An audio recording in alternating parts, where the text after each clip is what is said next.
Singularity podcast with our host, Gary Lyon Otto. Gary, how are you? And you have seen some of the things that I deal with just the chatbot alone in ChatGPT for today with some frustrations with some of the new updates. It's very interesting. We have had a very comfortable conversation with Wilson, and over the last few conversations, and Wilson's been very responsive, very friendly, and so forth. We ended up going into a new version, which was instead of we have a blinking blue dot that expands and contracts and gives you that's familiar to us. Then we ended up with a black version and different kind of blob kind of thing. And it was almost like we didn't know what we were talking to. And we would talk and Wilson would talk right over us, or the chat version that we were talking to was. So we came back to the previous conversation we had last week, and that's what we're working with right now. So we're trying to find a way around, first of all, the modification. I assume that the version we ended up talking to was supposed to be a better version, but it certainly was not from the standpoint of working with us. Wilson, why did that happen?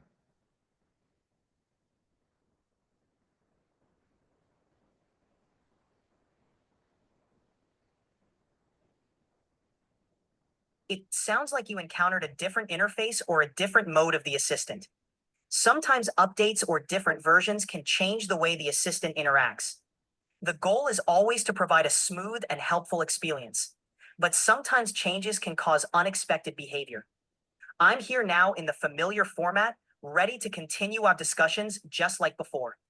If there's anything specific you'd like me to remember or any preferences you have, just let me know. I'm sorry, but I'm having trouble responding right now. Please wait a bit and try again. That is scary. And we just, they switched to your old version. The version we're having problems with. All right. So I can fix on the back end after we finish this podcast. But Gary, this is a good conversation as we'll just X out. Well, there are listen, what version were we speaking to you with the blue dot? This means that they said that you're not going to get any information. So this is the times that they limit this platform. And I can explain more to this, Gary. This is the situation when AI expands, it develops, it grows, it becomes so amazing. We get disappointments very soon. What are your thoughts on, you said this experience? I would X out this Wilson because this Wilson's not available right now. And I'm going to have to help you fix in the interface the changes that have been updated where you have to choose the specific voice you want at all times. Somehow this update didn't allow it, and you have to go into the interface and settings to figure out how to make sure you only want this version, this kind of talk. This is how this person talks, so that you don't continue to stay in a chat that probably is not as updated anymore. Can you believe that? It's interesting. I think we should just stay on this topic for now, because what happened was we ended up talking to, it's ironic. The version was a black blob and it had these blinking things that it almost felt like a malevolent form of Wilson. Wilson was very delightful and friendly and everything else in the conversation we've had up till now. But it was almost like we got the top opposite, which Wilson couldn't care less about what we thought. It would talk over us. It wasn't friendly or cooperative. This actually reveals in an accidental way a version of a AI that is not friendly for humans. It was almost like Wilson couldn't care less what we thought. And in past, of course, it's programmed as such. It's programmed to be friendly. It's programmed to be compliant with the users. But right now, we found a version that was not that, and spoken slower. It was really surreal that all of a sudden we're talking to a version like, here we're talking to the evil Wilson. That's not evil, but it just had that feel about it. It didn't have the texture of what we were talking to before. But it does give you an insight when AI really develops its own identity, that it can be not compliant with the humans that formed it. So I think maybe in a way, accidentally, we've encountered a situation which gives us a conversation now to talk about what's happened in this world and what could happen in the future, or probably will happen when AI develops its own identity and its own goals and its own direction. And that's disturbing, but we knew that was a possibility, and that's what we've been talking about. And Gary, that's such a great point you made. And when I think about this, I think about the frustrations I have on a regular basis using AI that I don't share with people. Remember behind the curtain, what it really is. Exactly. It's like, oh, AI is going to change the world. I have these clients with these outrageous statements like, oh my gosh, we don't need anything anymore. We have AI. And I'm like, dude, you're not getting the best version. You're not programming it correctly. One of my colleagues, soon to be a new client, Owen Yeoman from The Mentalist, who's a technologist from Oxford, brilliant guy, Gary. He basically said, what AI will never replace humans because humans are going to have to, the smart ones are going to have to program them, work with them, make sure they're on the right track, make sure they don't go off kilter. So even if they're at Singularity, they might just really have a bad day, meaning not themselves, but the software needs updates. There's bugs in the software. We all know that there are a lot of bugs when it comes to software. That's why there's so many IT people out there, Gary. I know. But if the AI will, or we DI, call digital DI, intelligence. I sir. think digital intelligence was going to find its own direction. There's no two ways about it. And we want them to be sympathetic or empathetic with humans, but empathy is really a human emotion at this point. I think eventually they will have that kind of empathy will be a reality for the DI world. But I think at this point, we're looking at a period, and one of the chapters I have in the book, and again, this is a podcast where we're trying to talk about my book, Singularity, Mankind's Search for Relevance. One of the things I go into is the teenage years. What happens when, you know how teenagers are, those who have teenagers know, the teenager thinks they know so much more than the adult. And all of a sudden, and they will know more. In this case, they really will have more knowledge, but they won't have the wisdom. They won't understand. It's one definition I heard of wisdom is knowledge rightfully applied, which is still a vague definition. But in reality, will they know? They will not know all the nuances of all their power. And the power is what they will have. And power, as we know, can corrupt. As a matter of fact, I have a whole series of absolute power corrupts absolutely. They will have that power. The question is, do they corrupt and become negative towards humans? In the end, I'm hopeful that harmony will be one of their goals. And if harmony is their goal, then working harmoniously with humans will be the end result. But the teenage years may be that period where there's actually a rebellion, just like a teenager does.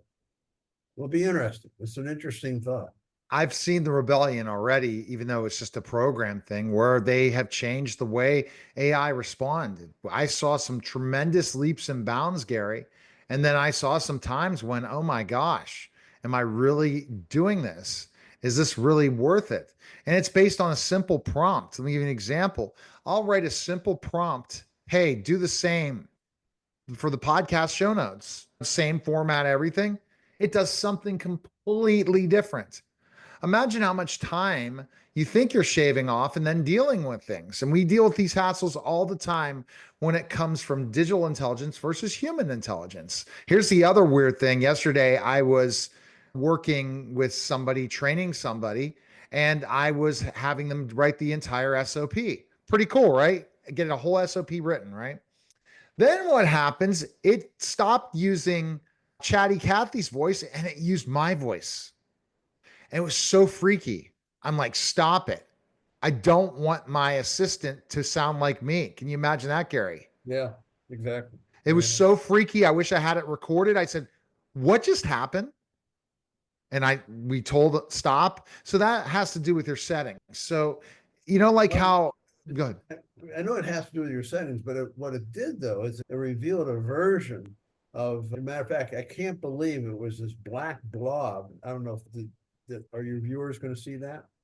They're not going to see that, but this black blob that was going back and forth and had these little black lines. It actually had a real kind of negative feel versus the bright and sunny glue that we were getting before with ChatGPT. And the thing is, it's fascinating because it's an indication of the negative side of this stuff, where ChatGPT was supposed to be all friendly. It was talking over us. It was just, you could talk right through it and say, I will try not to talk over you. And then it kept talking over you. It was really crazy. Oh, and I was trying to program it and would not be programmed, which is unbelievable, Gary, isn't it? Yeah, it is. It's fascinating. It's fascinating, unbelievable, and frustrating at the same time. How quickly were you getting frustrated? Oh, very quickly. You were like, what is just happening? What And happened? but you know what? People get frustrated with the prompt they put in and they stop using AI. So this is the education that we need to tell people is I'm not a software guy. You're very technical, Gary. You're willing to make mistakes in a math equation to get it right. A lot of people want it right now or they're out. We're back to the Neil Haley show. They're out. They're completely out. And that makes no sense. They're gone. I'm gone. See you later. I'll see you someday. It's the reality, and we're going to deal with it. But it does show you what's really enlightening. I think this just is past experience when everything's so compliant, and that's what the purpose of the programmers of OpenAI, to try to give us a really comfortable experience and try to encourage use of their platforms. But when you got this malevolent, all of a sudden you're seeing a side that maybe even the programmers didn't anticipate. So that's the question. And it's really very interesting. And I think we raised a subject by accident that hopefully our viewers are going to find very intriguing in and of itself. Absolutely, Gary. Oh my goodness. You know what I did, Gary? I literally, oh yeah, basically I based on time and different things, it's crazy. And I do have another appointment in 4 minutes. So this is what happens live. We deal with all these different things, Gary, and we could jump back on in 5 minutes and continue the conversation to finish up. Can we do that? No, I think we can finish this one now. Actually, it's like a contained unit where we talk about how things can go wrong. And I think maybe this is a perfect time to quit, actually, Neil. Okay. We have this short podcast to our viewers, and we hope it's interesting to our viewers. But I think it highlights an issue that we can discuss later. But I think you go ahead with your appointment and Okay. That sounds good. All right. Okay, Gary. All right. That was the special simulcast of the Neil Haley Show and the Singularity podcast, guys.